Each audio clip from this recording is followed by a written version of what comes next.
I I'm not as scholarly in literature as some of you are, having great authors in the house and Harker, whose editing capacity is extraordinary, not to mention her love of literature.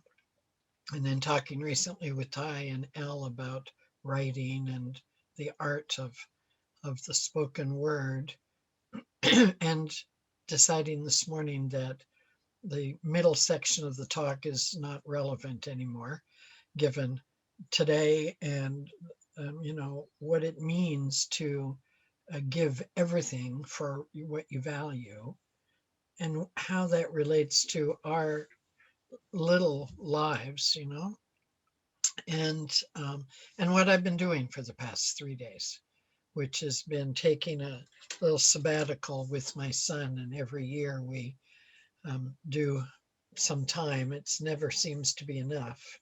Um, and it always starts kind of from our human crankiness about how much we need it. But we're really like, well, didn't you get here on time? Or why don't you, and we have that little sharpness, and we see it in each other because we also see the other side of that in ourselves, in each other. And so we always get through it and we laugh about it on the way home. And it's always great and all of that. So, because of those things, because of today being D Day and having family who were landing on the shores of Dunkirk and Verdun and all those places, and knowing their stories, and working for peace my whole life, even when I didn't know that's what I was doing, even though, I was just stumbling along trying to find my way. Um, I was being led all the time by something, the unseen side, you know, and and and Hope said something about that in her prayer. I can't even remember, but just the feeling of the prayer really, there is this unseen side. It's so perfect and so elegant. And talking about good, finding the good, we toss that topic around, good, the word good. I first heard it from Reverend Edward. I mean, he and Joyce wrote a book about finding good at work. But before that, he said, find the good and praise it. And, I never forgot that Sunday service when that was his topic, because, most of the good that I can see looking back didn't feel like good when I was in the middle of it. Has anybody ever had that experience? Yeah. We call it something else, sort of, that word that cropped up in our greeting today. Where the hell are you? Well, that's it. We think that we're in that hellish place, and it feels like that. And as I was preparing this talk, and also I'm speaking on this topic at a conference for INTA in July. And so I'm really kind of steeped in this idea about what is good, for heaven's sakes. What is good? Is it just the stuff that feels like, oh, good, I get to take a vacation? That would be good, should I get to do that. But what is the good in the world when I don't get to take a vacation is more germane to the topic. Because is it good that I don't take a vacation and that I put work first up until recently? No, that's not good. But is it good that I notice it? Yes, that is good. Is it good that I still only take 3 days? No, no, but it is good that you've begun, because now I'm going to take 3 weeks. And is it good that I'm not going to take any work with me? At least not the kind of work. I have a hair that's coming off my glasses into my eye. That's not good. Um, Is it good that I'm taking some work with me? No, because I really wanted a whole vacation. But imagine the good that's going to come from the piece I am taking, which is to share a story of what's happening in my life and my Ukraine ministry and my life service, and to share it from where I am today, that's really good, because it's a story of empowerment. It's a story of what happens when you use the things that don't seem like they're so good. Like, I fell 3 months ago and really injured my leg seriously. And I've had more doctors in the past 3 months than in the past 30 years. And I mean, literally, and intensely, like every week, some couple things. Is that good? No, no. I mean, it doesn't feel good anyways. But is it good that it's had me step back and look at my life and where I'm going and what I'm doing with it and what I'm putting out there into the world with the gift of energy and insight and experience and faith and learning, those lessons that didn't seem good, but now we understand them in the correct perspective. Is it good that I get time to do that? Yes, that's very good. So, when you dance in the conversation, as writers love to do, to really explore what is the point of view of the story, that point of view is, you find, comes through embedded when you're clear, even when you don't know it. But when you're clear, it comes through the story, even when you don't know you're telling that story. It seeps out in little ways, and it draws to you the opportunities that allow you to move in the direction of your dreams, in the direction of your courage. So good is often in disguise. And in my life, it's been disguised as too many opportunities to work, um, challenges to get over myself, to learn to be more compassionate, to be willing to let go of being the one that knows. Those things have become my good. The fact that I've been able to do that. And I came, like Melissa Felipe has a song about kicking and screaming all my way to transformation.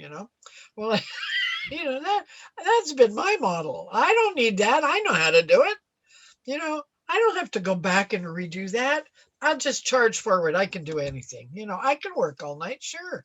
I used to do all, so, but all along there's a through line in our good. And it comes through everything. And when you have a moment to stop and pause and reflect, you can see.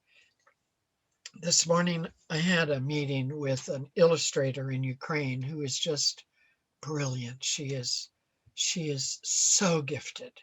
And she is where I was when I was her age, which was 30. She is having her light under a bushel and having her gift in a box.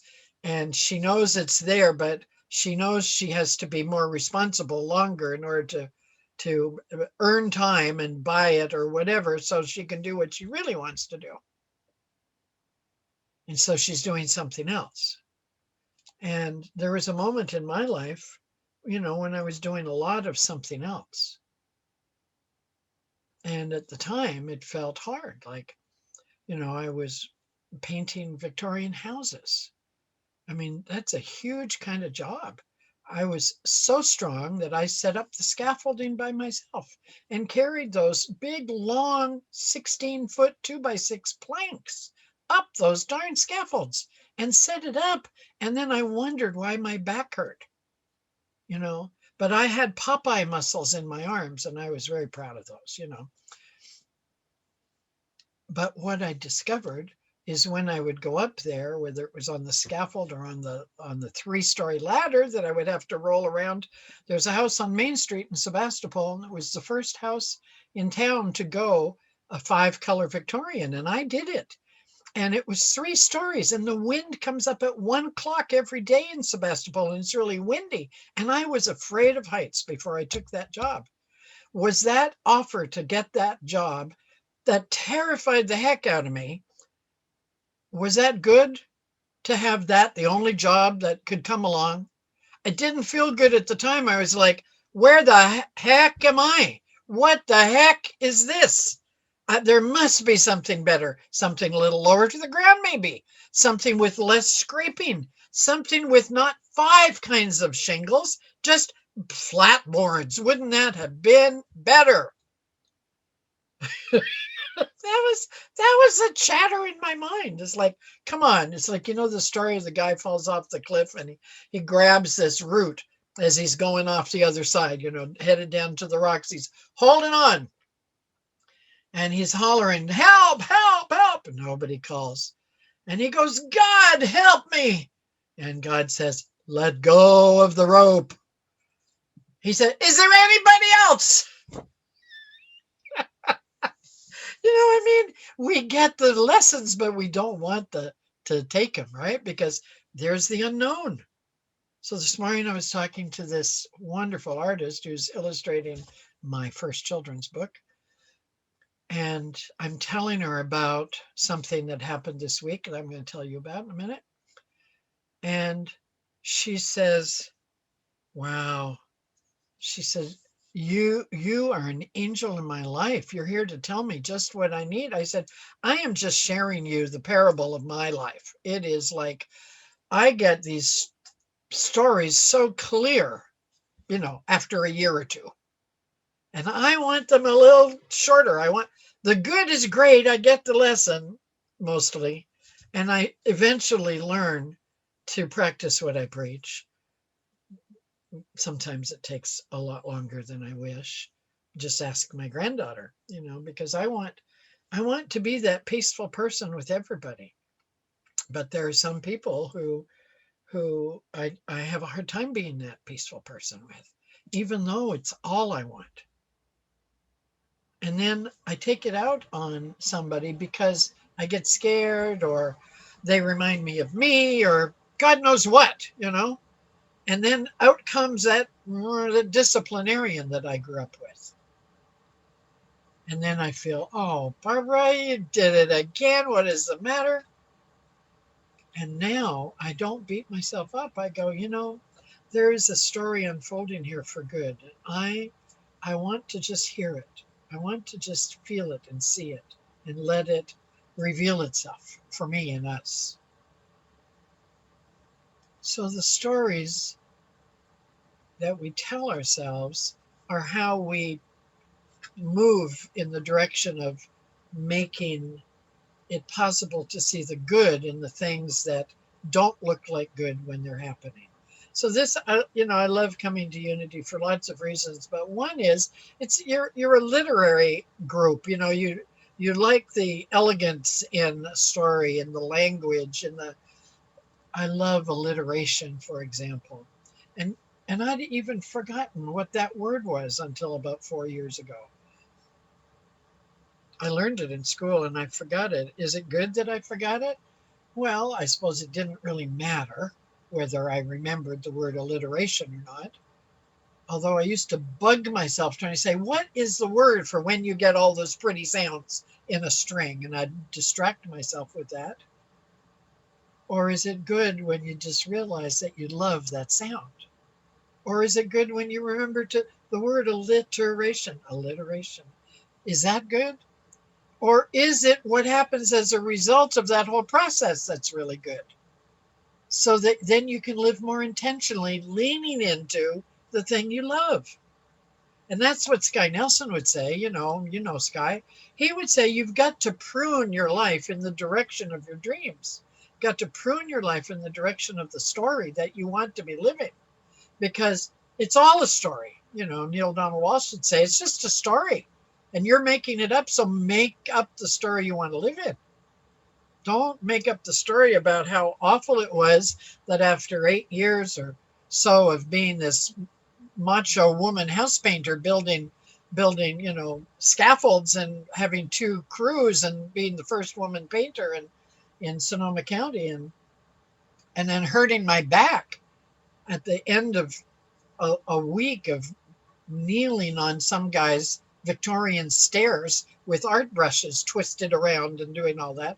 My story wasn't so yummy. It wasn't so good. Mine was, how awful to have this happen.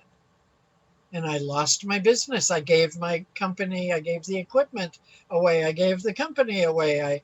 I ended up having to sell all my assets. Was that good? No. Yes. Yes, it was. It just didn't feel like it because it had me change. I had to change. And if we do not do the changes that our heart is calling us to make, then life will knock on the door. Kindly at first, politely or appropriately for a little while. And then a little while goes on, and in Ukraine there's a word for it, told chuck. And that's what life will do. Told chuck. It'll give you a shove that feels just like that, hard, ruthless. So my life hasn't been terribly filled with all those peaceful transitions. I've often resisted one change to the next. And what I see now is that the way to praise the good is to raise the good. Good is the principle. Life is perfect. It's everywhere present in its completeness. There's no place that it isn't. That is the principle. And we're all connected, so we can never fall apart. We can't. But we can fall asleep and forget. So how to praise the good is to see it right here in this moment and in the past, and to use it, to raise it up in how we live it, so that when the next little toll chalk comes along, it doesn't feel so ruthless, so that we learn from it. So our organization, the Golden Path of Peace, is this process of learning how to be in the flow of that goodness that wants to happen, that is infinitely available to each of us. That's I believe, go prove to yourself what you believe and then share it with us. I believe that we're all destined to be ourselves, to realize why we're born, and to live in heaven. I don't mean when we die. I mean when we live. I believe we're born fully, 100% of all of humanity, all 7+ billion, in 100% of the ways that we are born to live our magnificence. I really do believe that. And I believe that war and limitations are lies. I was civil service for the Air Force. I married Air Force captain. I was there during Vietnam. I watched all the horrors that happened. How can you call that good? You can't, except that in my house in 1992, when the mayor of the city of Cherkasy came to Santa Rosa to finalize the work we'd been working on for 10 years to become sister cities, when he got me, I had him in my home for 2 weeks, and this great delegation. And it was our closing night, and there's 45 people, and half of them are veterans. And we're in this room, and there's a group of veterans that have created a trio, and they sing peace songs that they write. And we are all in love with these other people, as we can be with anybody who used to be the enemy, if you just give ourselves time to be with them and listen and to let them reveal themselves and to reveal yourself to them. There is no separation. And this kind of program compels us to heal this opinion of difference. There is no difference. And so Alexander said to me, "Do you have some bread, crunchy bread?" I said, "Yeah." He said, "Do you have a big basket?" I said, "Yeah." He said, "Do you have some red wine in the closet?" I said, "Yeah." He said, "Do you have one of those table runners that looks like the thing the priest wears over their arm, but in Ukraine we hide it right on the front of the table and we call it a table runner?" I said, "Yeah." He said, "Okay, let's go to the kitchen." And we went there and we broke up the bread in the silence of what was happening. And we walked back out into the room.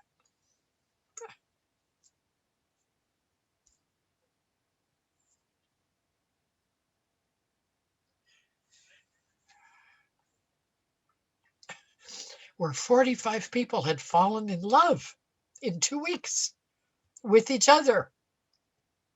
And we heard them singing peace songs. And we heard the guests, the former Soviet, like 6 months old former, now Ukrainian citizens, telling stories about what it was like to be in Vietnam. And Alexander, with the bread in his arms, stood there beside me and he said, "I'm so glad that when I crossed the DMZ down into South Vietnam, I didn't, and looking for you, I'm so glad I didn't find you." And Bruce said, "I'm so glad that when I crossed the DMZ up into North Vietnam, I'm so glad I didn't find you."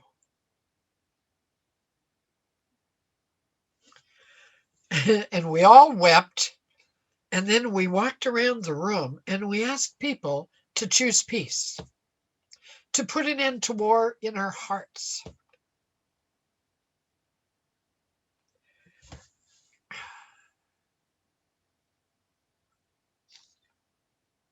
To tell a different story. And so it makes me weep because it's so simple and profound. And also, it's so elusive to practice in our human life. I'm a great testimony of that. And I do not feel like a hypocrite even now, even though I fail every day in my intention. I keep coming back to choosing peace, to heal that separation. And I know we can all do it and that it's easier together. And I know that's why we're in this room. That's why we come here, to remember.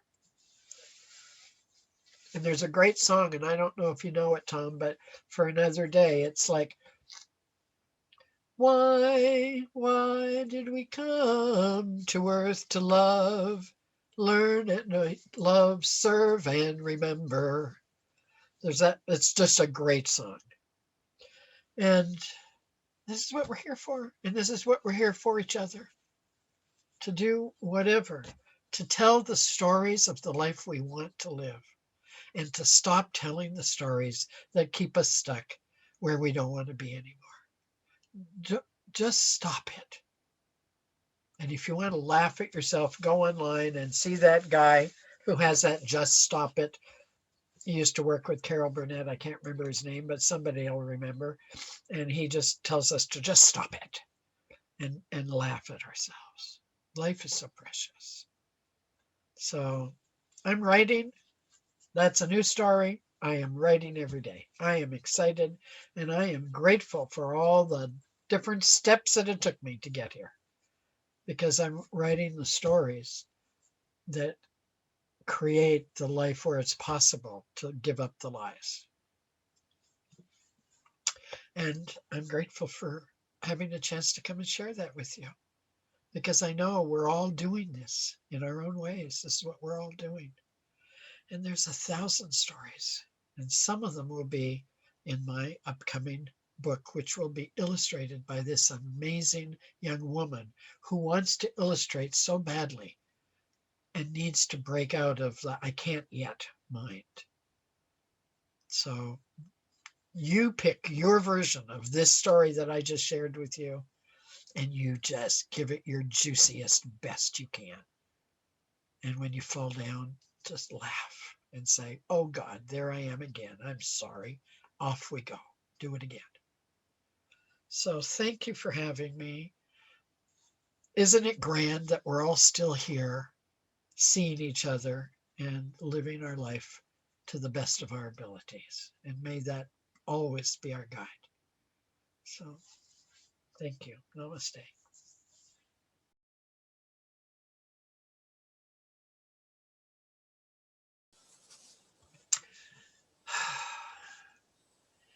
So, since it's true that all is well, that being the principle, our process is the practice.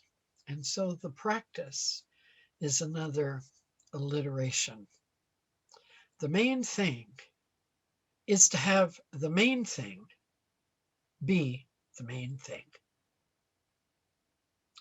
The main thing is to have the main thing be the main thing. And so as we go out today from this tender service and we let it be shared in our precious life, let us remember that the choice really is, because we're all so different. My main thing can be different from anybody's main thing. But what is your main thing? And then the main thing is to have the main thing be the main thing. And all is well. Blessed be.